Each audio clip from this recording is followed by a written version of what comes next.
స్కందాగ్రజ channel ప్రేక్షకులకు నమస్కారం. సుబ్రహ్మణ్య భుజంగ శ్లోకాలు మనం 7వ శ్లోకంలోకి అడుగుపెడుతున్నాం. నిన్న మాకు ఒక మెసేజ్ వచ్చిందండి ఛానల్ వారికి. ఇప్పుడు జంట సర్పాలకి పూజ చేయమంటారు, సుబ్రహ్మణ్యేశ్వర అభిషేకము చేయించుకోమంటారు, రెండూ ఒకటేనా అని అడిగారు. సర్పజాతి వేరండి. ఆ సర్పాలకు పూజా విధానాలు అన్నీ మీ అందరికీ తెలిసినవే. వాటి నైవేద్యాలు ఎప్పుడెప్పుడు చేస్తామో మనం పంచమి చవితులు.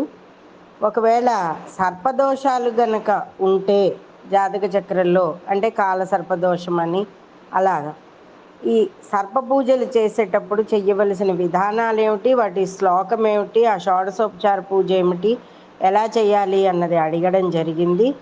తప్పకుండా అవి కూడా ఈ శ్లోక పారాయణాల అనంతరం చెప్పబడుతుంది. అలాగే ఆ సర్పాలకి కొన్ని ముఖ్యమైన పెద్ద సర్పాలు ఉన్నాయి, మహాశేషువులు అంటారు వాటిని స్మరణ మాత్రం చేతనే మనకి సర్పదోష భయాలన్నీ తొలగిపోతాయి. అది కుజదోషం కిందకి లెక్క రాదండి.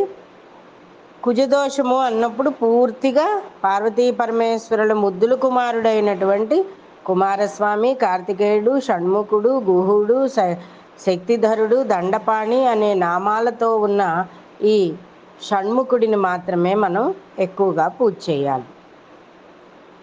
సరే, ఇప్పుడు 7వ శ్లోకమైనటువంటి మహాంబోధి తీరే మహాపాపచోరే మునీంద్రానుకూలే సుగంధాఖ్యశైలే గుహాయాం వసంతం స్వభాసాలసంతం జనార్తిం హరంతం శ్రేయోమోగుహంతం. ఆఖరి వాక్యంలో, శ్లోకంలో ఆఖరి పదంలో చూడండి, జనార్తిం హరంతం, జనుల బాధలను హరించేవాడు, శ్రేయోమే గుహంతం, అటువంటి గుహుడిని నేను ఎల్లవేళలా సేవిస్తాను. మరి ఈ గుహుడు ఎక్కడుంటాడండి? గంధశైల పర్వతమునందు గుహయందు తన కాంతితో ప్రకాశించు నివసించుచున్నవాడుగా ఉన్నటువంటి మహాసాగర తీరమున గొప్ప పాపములు హరించునదు ఆ కాంతి. మునీశ్వర్ల నివాసముకు గంధశైలమందు గుహయందు తన కాంతితో ప్రకాశించుచున్న ఆ కుమారస్వామి గుహుడు, షణ్ముఖుడు, కార్తికేయుడు, సుబ్రహ్మణ్యేశ్వరుడు ఎలా అయినా కూడా మనం పిలుచుకోవచ్చు. ఆయన ఏమి చేస్తారటండి? ఆయన్ని ఆశ్రయించిన వారిని, ఆయన స్మరణ చేసిన వారిని, ఆయన్ని పూజించిన వారిని, ఆయనను ధ్యానము చేసిన వారిని, అంటే మునీశ్వర్లు ఎల్లవేళలా కూడా ఆయన్ని ఆశ్రయించి ఉన్నారట అక్కడ. అటువంటి వారందరినీ కూడా ఏ బాధలతోటైతే బాధపడుతున్నారో మానవాళి కానీ, మునీశ్వర్లు కానీ, సిద్ధ సురాసుర గంధర్వులు కానీ, ఎవరైనా కానీ ఆ బాధలన్నింటినీ కూడా హరించి వేస్తాడు. జనార్తిం హరంతం అని చెప్పి ఇక్కడ చెప్పబడుతుంది.